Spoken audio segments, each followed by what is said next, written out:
واجب الاحترام علماء کرام، مداحان خیر الانام، حفاظ کرام، سامعین و سامعات، السلام علیکم ورحمۃ اللہ تعالی وبرکاتہ۔ الفاتحہ الی حضرت روح النبی الکریم علیہ التحیۃ والتسلیم۔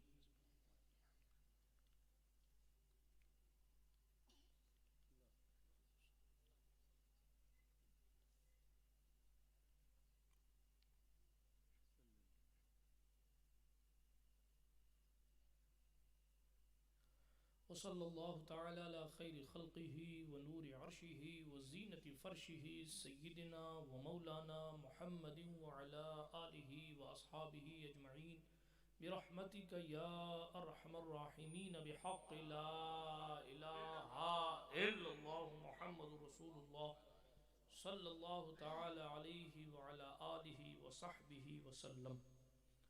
الحمدللہ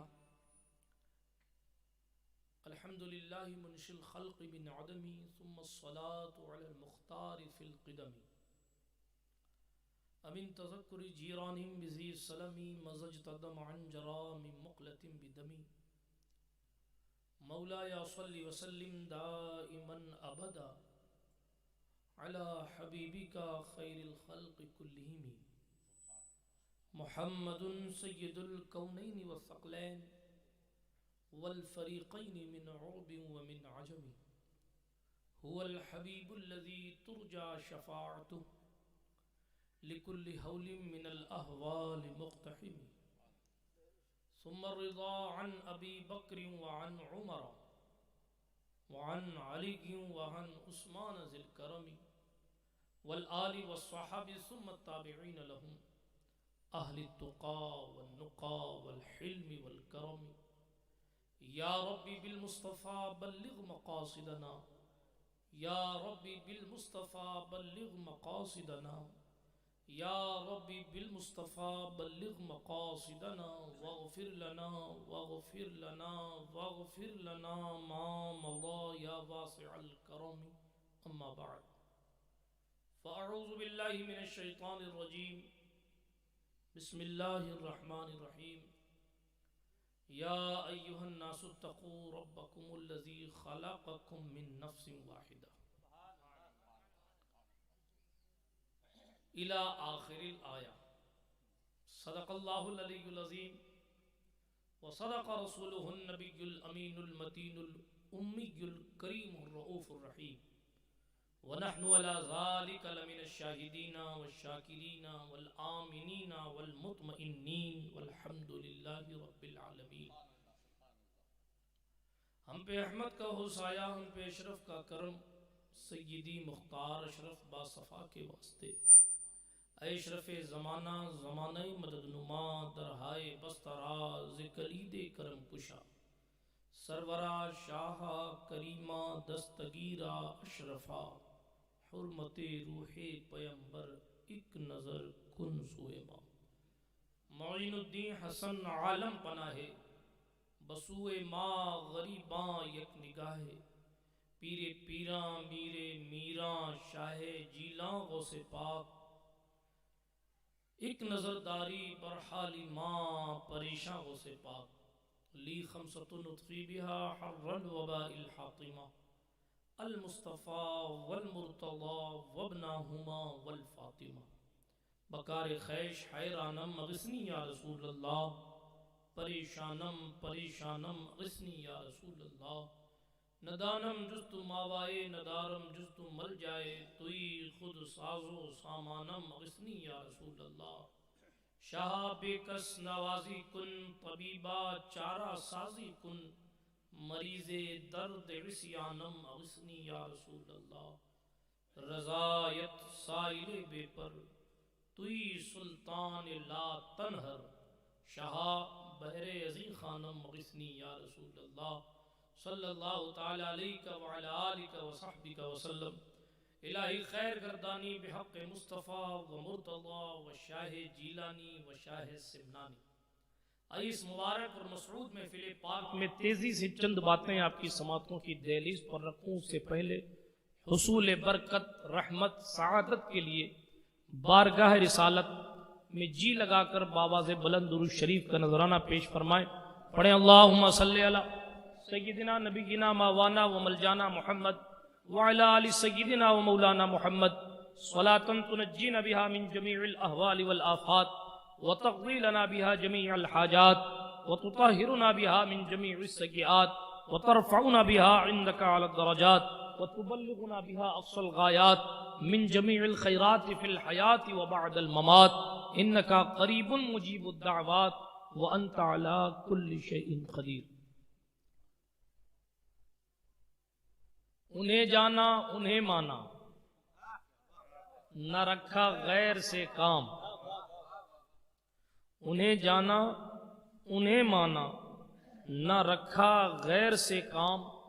جب غیر سے کام نہیں رکھا تو نتیجہ یہ ہوا کہ للہ الحمد میں دنیا سے مسلمان گیا۔ لکھنے والے کے جانے کی جو تاریخ ہے وہ بھی آج ہی کی شب ہے۔ للہ الحمد میں دنیا سے مسلمان گیا، نعمتیں بانٹتا جس سمت وہ ذیشان گیا، ساتھ ہی منشی رحمت کا قلم دان گیا۔ عشق کا لیول کیا ہے؟ جان، دل، ہوش، خرد سب تو مدینہ پہنچے۔ جان و دل، ہوش و خرد سب تو مدینہ پہنچے، تم نہیں چلتے رضا سارا تو سامان گیا۔ تم نہیں چلتے رضا، کیا انداز ہے، تم نہیں چلتے رضا سارا تو سامان گیا۔ اے رضا جانے عنادل تیرے نغموں کے نثار، بلبل باغ مدینہ تیرا کہنا کیا ہے۔ ملک سخن کی شاہی تم کو رضا مسلم، جس سمت آ گئے ہو سکے بٹھا دیے۔ موضوع دو ہے، مقرر ایک ہے۔ بات کو تیزی کے ساتھ شروع کروں گا اور تیزی سے ختم کروں گا، مگر اتنی تیزی بھی نہیں کہ آپ پیچھے چھوٹ جائیں، اس لیے توجہ کے ساتھ سنیے گا اور باتیں قیمتی انشاءاللہ الرحمن میں کرنے کی کوشش کروں گا، کیونکہ میں روداد سفر سنانے والا شخص نہیں ہوں۔ پردہ اتنا زیادہ نہ کھول دیں کہ ہوا کی وجہ سے اسے بڑھ جائے۔ درود شریف ایک بار اور سنا دیں تو میں اپنی بات شروع کروں۔ اللہم صلی علی سیدنا و مولانا محمد وعلی آل سیدنا و مولانا محمد عدد ما فی علم اللہ صلاۃ دائمۃ بدوام ملک اللہ صلی اللہ تعالی علیہ وسلم۔ اللہ سبحانہ و تعالیٰ کا کروڑوں احسان ہے کہ اس نے ہمیں اور آپ کو اس مبارک محفل میں بیٹھنے کی توفیق بخشی ہے۔ جیسے اور دنوں کی راتیں ہماری برائیوں میں گزرتی تھیں، الا ماشاء اللہ میں ان نیک لوگوں کی بات نہیں کر رہا،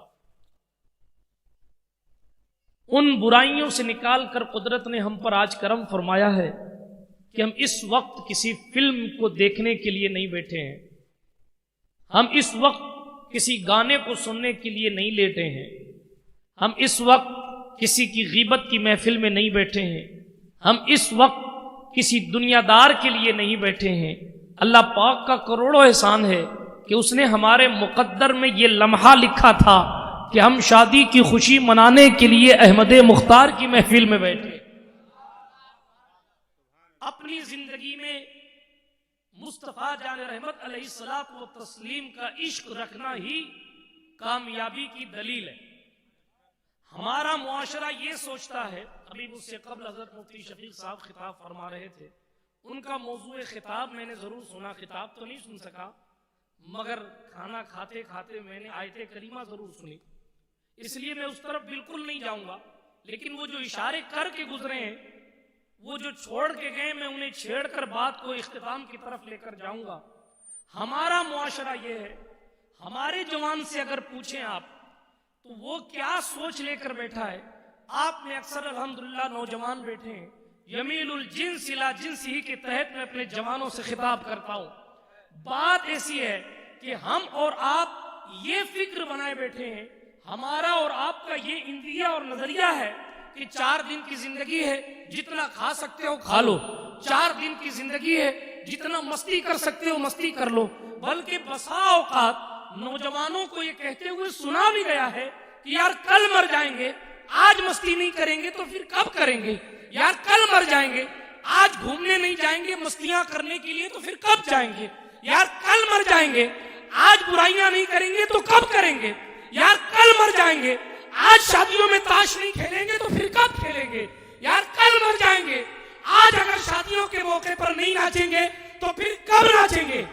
ماڈرن تحریک نے آپ کی سوچ کو یکسر بدل دیا ہے، اور اقبال نے اس چیز کے بارے میں ایک صدی تقریباً پہلے بتا دیا تھا، یہ فاقہ کش جو موت سے ڈرتا نہیں ذرا بھی، فکر عرب، اس فکر عرب کو دے کے فرنگی تخیلات اسلام کو حجاز و یمن سے نکال دو، یہ فاقہ کش جو موت سے ڈرتا نہیں ذرا بھی، عشق نبی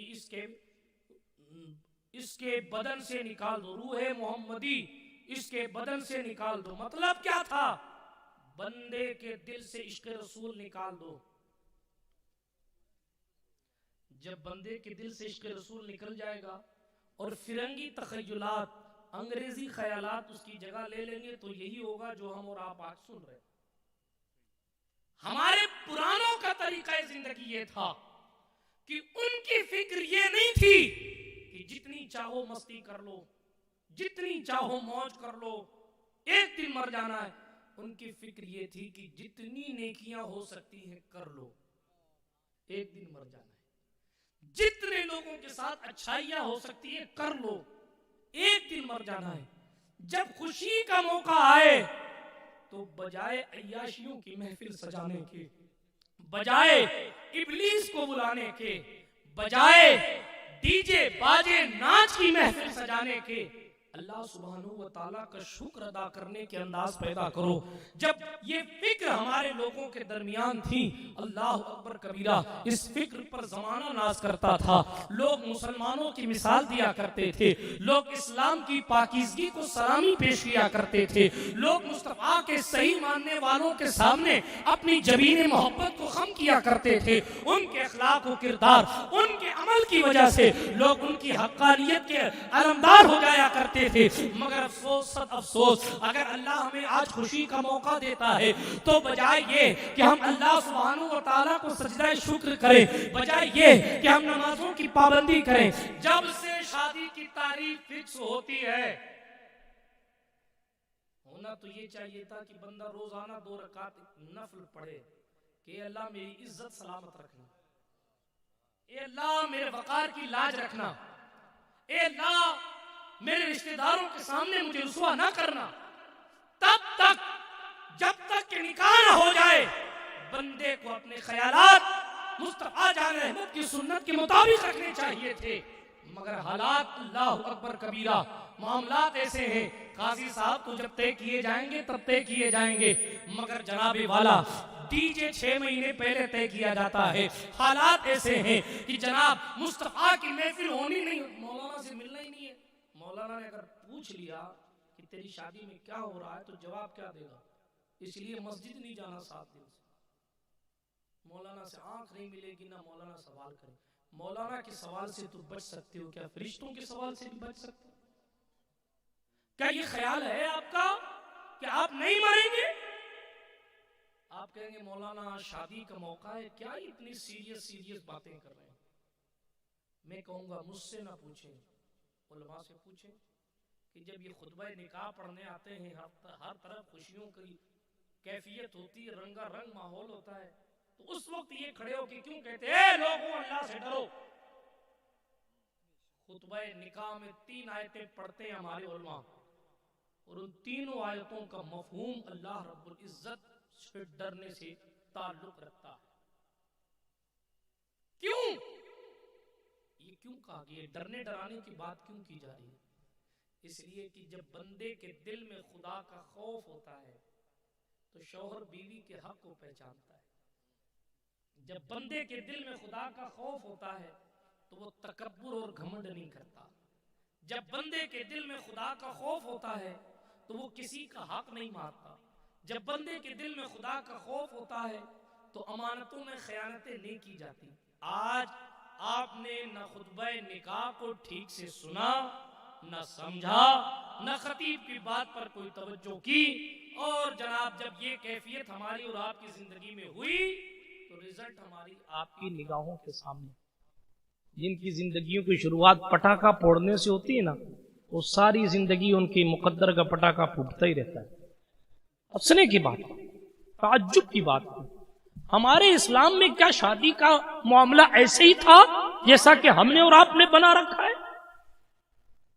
علماء بیٹھے، حدیث شریف ہے، عبد الرحمن ابن عوف حضور علیہ السلام کے صحابی ہیں، ٹھیک ہے، حضور کے صحابی ہیں صلی اللہ علیہ وسلم.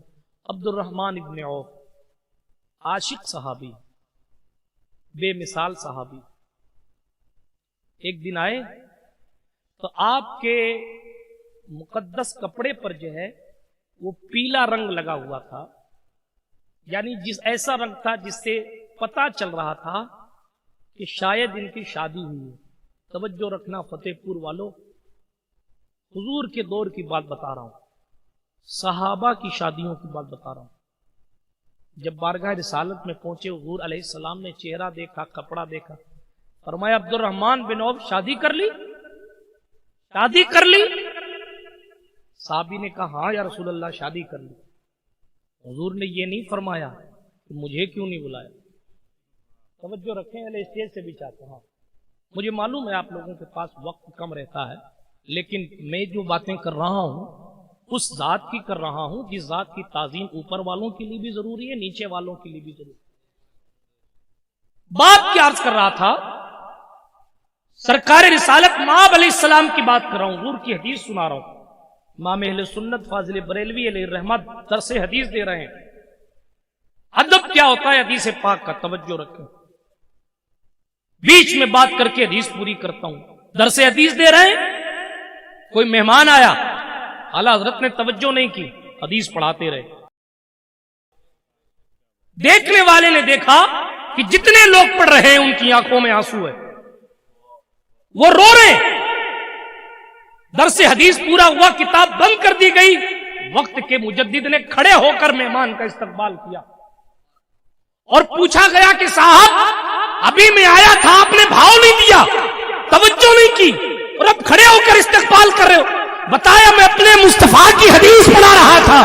پہلے الفاظ مصطفیٰ کی تعظیم ہے، پھر غلام مصطفیٰ. اور دوسری بات پوچھی گئی کہ یہ آنکھوں میں آنسو کیوں؟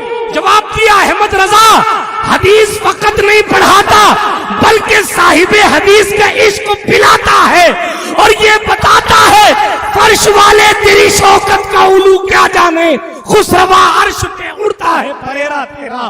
میں تو مالک ہی کہوں گا کہ ہو مالک کے حبیب، یعنی محبوب و محب نہیں میرا تیرا.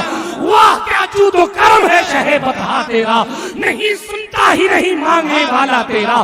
اصلیاں پلتے ہیں در سے وہ ہے پاڑا تیرا، اصلیاں چلتے ہیں سر سے وہ ہے رستہ تیرا، اصلیاں چلتے ہیں سر سے وہ ہے رستہ تیرا. مفت پالا تھا کبھی کام کی عادت نہ پڑی، اب عمل پوچھتے ہیں ہائے نکما تیرا. تیری سرکار میں لاتا ہے رضا اس کو شفیع جو میرا غوث ہے اور لاڈلا بیٹا تیرا. جناب مجھ سے سچ میں کیا اور میرے عیسیاں کی حقیقت کتنی، ایک میں کیا اور میرے عیسیاں کی حقیقت کتنی. مجھ سے 100 لاکھ کو کافی ہے اشارہ تیرا، مجھ سے 100 لاکھ. یہ عشق نعرہ رسالت اشرفی دولہا، یہ عشق پلایا جاتا ہے. اہل سنت اگر عشق نہیں کریں گے تو پھر تھانہ بھون کے ادھیکاری عشق کریں گے. بات مصطفیٰ جان رحمت کی حدیث پاک کی ہے، بات صحابہ کی عظمتوں پر میری زندگی قربان.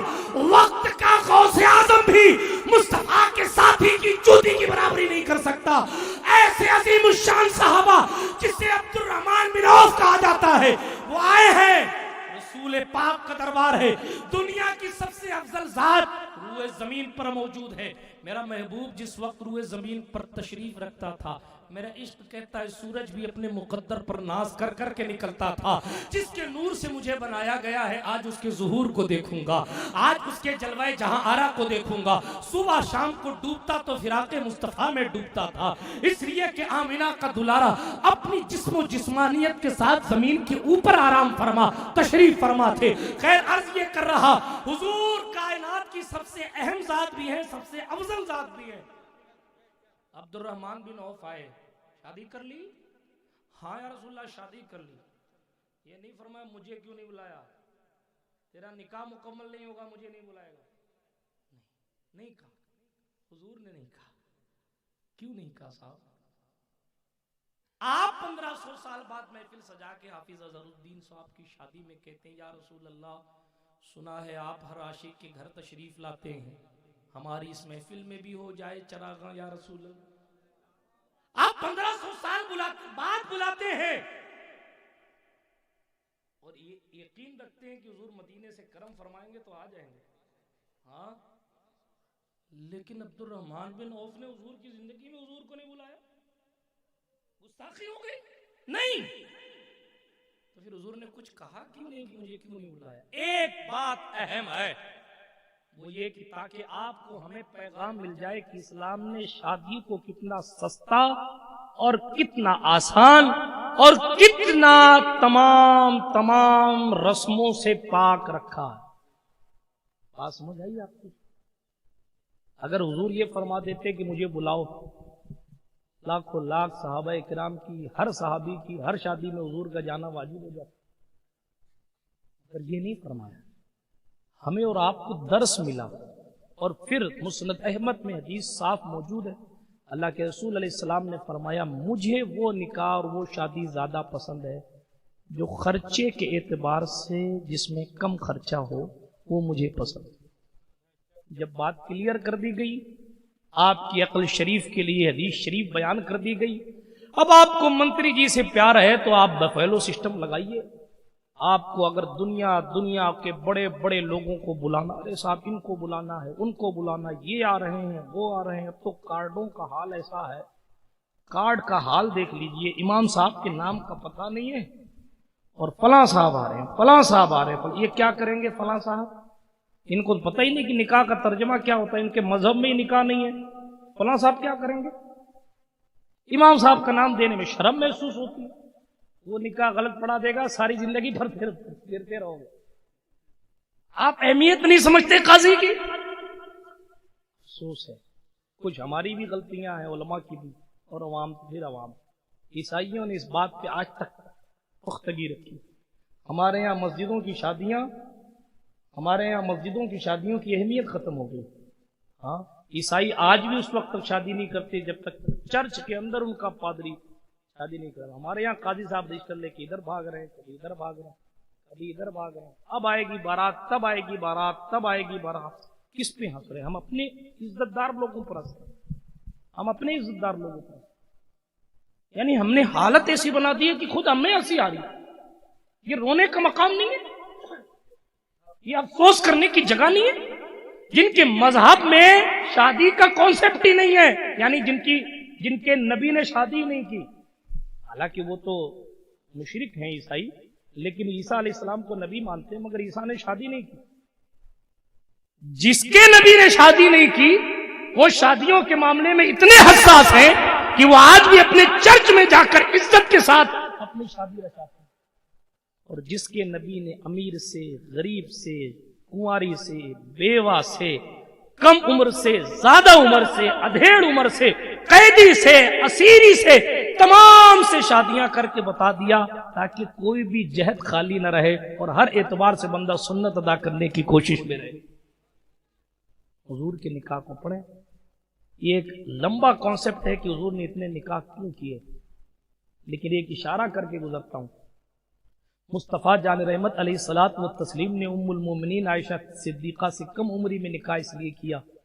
بڑی عمر کی خواتین سوائے عائشہ صدیقہ کے ساری عورتیں, ساری ازواج پاک, ساری ہم مومنوں کی مائیں یا تو مطلقہ تھیں یا جناب والا بیوہ تھیں. کنواری ایک ہی, جب بڑی عمر کی عورتیں تھیں تو بڑی عمر کی عورتیں فطرت کے مطابق جلدی جلدی اس دنیا سے چلی جائیں گی، اور حضور بھی ظاہری طور پر اس دنیا سے چلے جائیں گے، تو حضور کے جانے کے بعد حضور کی شریعت عورتوں کو بتائے گا کون؟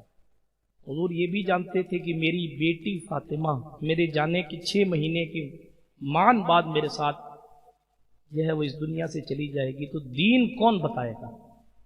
کون دین بتائے گا؟ صدیق اکبر حضرت عائشہ صدیقہ کی تصویر تک حضور علیہ الصلوۃ والتسلیم دیکھ چکے تھے خواب میں حضرت عائشہ صدیقہ کو، اور جناب والا سرکار رسالت مآب علیہ السلام نے ان سے نکاح فرمایا۔ تفصیل میں نہیں جاتا میں، لیکن آپ کو آپ کے دین کی بات بتا کے گزرتا ہوں۔ 40 سال کم و بیش حضور کے وصال کے بعد کم و بیش 40 سال تک حضرت عائشہ صدیقہ باحیات رہیں اور لوگوں کو دین بانٹتی۔ یہ مقصد ہے،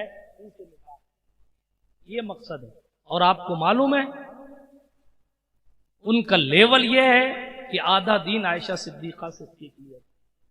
امت مصطفیٰ کی فقیہہ ہے اتنے وقت کی مفتیاں ہیں سیدہ عائشہ صدیقہ۔ خیر تفصیل میں نہیں جاتا، بڑی تیزی کے ساتھ باتیں بہت کی جاتی۔ حضرت ام حبیبہ سے نکاح کرنے کے پیچھے بھی ایک جو ہے وہ لمبی داستان ہے، اور حضرت خدیجہ کی تو بہرحال بات ہی نرالی ہے۔ میں پھر کبھی ازواج مطہرات پر بولوں گا۔ ایک نام ہے حضرت جویریہ، کیا نام ہے؟ ان کے قبیلے کو اسلام نے فتح کر لیا۔ توجہ، آپ پڑھے لکھے لوگ ہیں، دوسرے لوگ دوسرے ملک میں بھی جاتے آتے رہتے ہیں، تو ہوائیں بھی زیادہ لگتی رہتی ہیں آپ لوگوں کو، اس لیے میں تیزی کے ساتھ اشارہ کر کے گزرتا ہوں۔ اگر کوئی سوال کرے اتنے نکاح کیوں فرمائے، تو آپ فقط میں سمجھتا ہوں اگر محبت کے ساتھ جناب جویریہ کے نکاح کرنے کا سبب آپ صحیح معنوں میں بیان کر لے گئے تو وہ دوسرے سے نکاح کرنے کی تعویل اور وجہ بھی نہیں پوچھے۔ اسلام کی عظمتوں کے جھنڈے جب لہرا رہے تھے، بات تو میں کچھ اور کرنا چاہ رہا تھا مگر بیچ میں آ گئی تو میں سناتا چلوں تیزی کے ساتھ۔ حضور علیہ السلام کی پاک بیوی حضرت جویریہ رضی اللہ تعالی عنہ ہماری اور آپ کی ماں ہے، حضور علیہ الصلوۃ والتسلیم کی پاک بیوی۔ یہ حضور کی زندگی کی دلیل ہے کہ اللہ کا قرآن کہتا ہے نبی مومنوں کی جان سے زیادہ قریب ہیں اور نبی کی بیویاں مومنوں کی مائیں ہیں۔ ٹھیک ہے، آپ یہ سوال کیجئے گا اپنے پڑوسیوں سے، پڑوسی سے مراد دوسرے مسلک والوں سے، ٹھیک کے ساتھ یہ بتائیے، آپ کہتے ہیں حضور انتقال کر گئے، حضور مر گئے، کوئی اگر انتقال کر جائے، کوئی مر جائے، ہمارے نزدیک حضور کی ظاہری زندگی ختم ہوئی ہے، ٹھیک ہے، روحانی زندگی، باطنی زندگی مصطفیٰ جان رحمت علیہ السلام کی عظیم الشان ہے۔ سوال صرف اتنا کر لیجئے گا کہ جناب اگر آپ کے چچا انتقال کر جائیں تو آپ کی چچی نہیں رہیں گی؟ ہاں جناب، یہ شریعت کا مسئلہ ہے، آپ علماء سے پوچھ لیجئے گا، اس لیے کہ جناب والا نکاح جس سے ہوا تھا وہ اس دنیا فانی سے چلے گئے، یا کوئی بھی خاتون کوئی بھی عورت لے لیجئے، جب اس کا شوہر انتقال کر جائے تو اسلام نے اس کو اجازت دی ہے کہ وہ کسی سے بھی نکاح کر سکتی، کسی کی بھی بیوی بن سکتی، کسی سے بھی نکاح کر سکتی۔ کیوں؟ اس لیے کہ اب اس کا شوہر اس دنیا میں نہیں۔ مگر جناب والا آپ آئیں ازواج مطہرات کے پاس، تو آپ آئے مصطفیٰ جان رحمت علیہ السلام کی پاک بیویوں کے بارے میں قانون سنیں تو آپ کو قانون یہ پتا چلے گا، دنیا کی کوئی بھی عورت ہو، اس کا شوہر اگر انتقال کر جائے تو جناب والا اس کا نکاح کسی اور سے ہو سکتا ہے، مگر مصطفیٰ کے ظاہری طور پر جانے کے بعد مصطفیٰ کی بیویوں کا نکاح کسی اور سے نہیں ہو سکتا۔ کیوں کسی اور سے نہیں ہو سکتا؟ جب دوسروں سے ہو سکتا ہے اور دوسری عورتوں کا نکاح کسی اور مرد سے ہو سکتا ہے تو پھر مصطفیٰ کی بیویوں کا نکاح بھی کسی اور سے ہو سکنا چاہیے تھا۔ مگر جواب آئے گا، عام لوگوں کا معاملہ اور ہے، مصطفیٰ کی شان اور ہے۔ آخر کیا وجہ ہے کہ مصطفیٰ کی بیوی کسی اور کی بیوی نہیں ہو سکتی؟ تو اہل سنت کا امام جواب دیتا ہے، تو زندہ ہے واللہ، تو زندہ ہے واللہ، میرے چشم عالم سے چھپ جا۔ حضور مردہ نہیں ہے، جو مرتے ہیں ان کی بیویوں کا نکاح کسی اور سے ہوتا ہے۔ حضور کی طرح کوئی زندہ ہو کے دکھائے؟ بات بیچ میں آئی تو میں نے عرض کر دی۔ حضرت جویریہ اسلام کی عظمتوں کے جھنڈے لہرا رہے، ان کے قبیلے کو صحابہ نے فتح کر لیا۔ اصول کے مطابق جب جنگ ہوتی تھی تو ظاہر بات ہے کہ جنگ کا مال جو بچتا تھا وہ آپس میں تقسیم کر لیا جاتا تھا، اسے مال غنیمت کہتے ہیں، ٹھیک ہے۔ جب مال تقسیم کیا جاتا تھا تو ظاہر ہے کہ جو ہے وہ عورتیں تو جنگ نہیں لڑتی تھی، بچیوں پر تو تلوار نہیں اٹھائی جاتی تھی، تو ایسا کیا جاتا تھا کہ ان کو اپنے گھر میں رکھو۔ اب اتنا مال تو تھا نہیں کہ سب کو بیوی بنا کے رکھا جائے، تو پھر جناب والا باندی بنائی جاتی تھی، وہ اوائل دور کی بات ہے۔ حضرت جویریہ کو بھی باندی بنا لیا گیا، ایک صحابی کے حصے میں یہ آ گئی۔ جب تقسیم ہوا سب، کسی کو غلام ملا، کسی کو باندی ملی، پیسے ملے، جو بھی ملا، ٹھیک ہے۔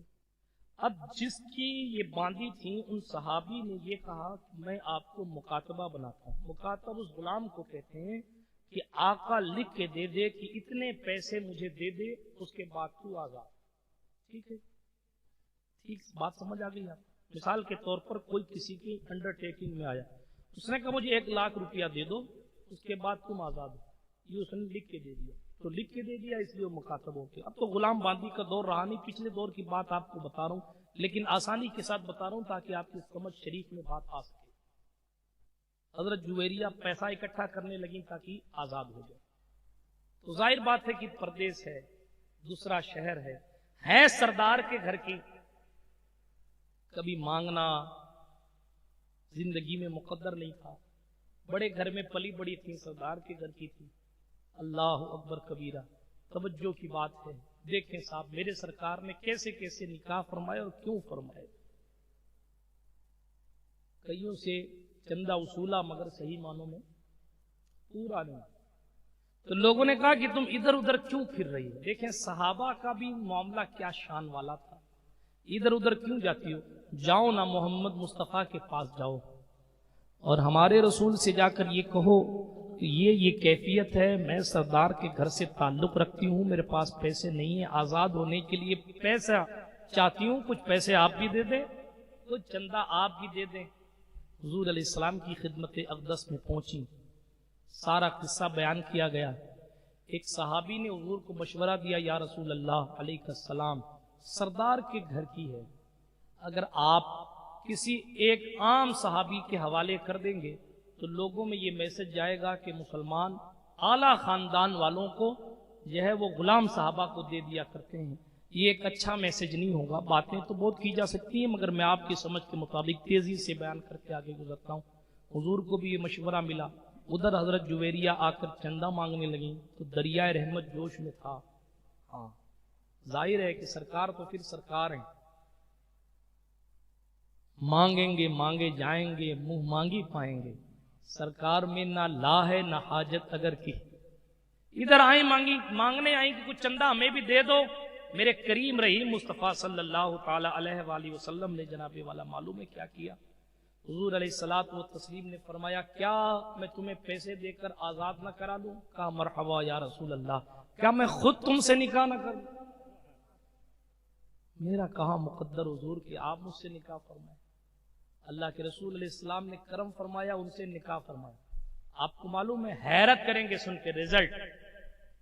ایک تو ان کی عزت بچائی کہ وہ سردار کے گھر کی تھی، ان کی عزت کا لیول اس لیے بڑھ گیا، تمام کائنات کے سردار ان کے شوہر ہو گئے۔ لیکن جب صحابہ کا عشق بھی دیکھیں، جب پورا قبیلہ انہوں نے جناب والا اپنے انڈر میں کر لیا تھا، تو کسی کے گھر میں باندھی تھی، کسی کے گھر میں باندھی تھی، کسی کے گھر میں کوئی باندھی تھی، کسی کے گھر خاندان حضرت جویریہ کا اور ان کی خاندان کی عورتیں دوسروں کی باندیاں تھیں۔ جب مصطفیٰ جان رحمت نے قبلتھا کہا، جب حضور علیہ السلام نے قبول فرما لیا، صحابہ میں یہ بات گئی کہ یہ جو جویریہ کا قبیلہ ہے یہ ابھی تک تو ہمارا مغلوب قبیلہ تھا، مگر اب یہ رسول اللہ کی سسرال ہے۔ اب جب رسول اللہ کی سسرال یہ قبیلہ بن چکا ہے تو عشق والوں کو یہ گوارا نہیں کہ حضور کے سسرال والوں کو باندی بنا کے رکھے، اس لیے جس کے مقدر میں جو عورتیں تھیں وہ سب آزاد کر دی گئی، اور 1000 باندیوں کی آزادی حضرت جویریہ کے صدقے میں ہوئی۔ ام المومنین عائشہ صدیقہ بولی، میں نے بہت سی عورتوں کو مبارک پایا ہے مگر جویریہ جیسی مبارک شخصیت میں نے نہیں دیکھی کہ ان کا مقدر تو دیکھو،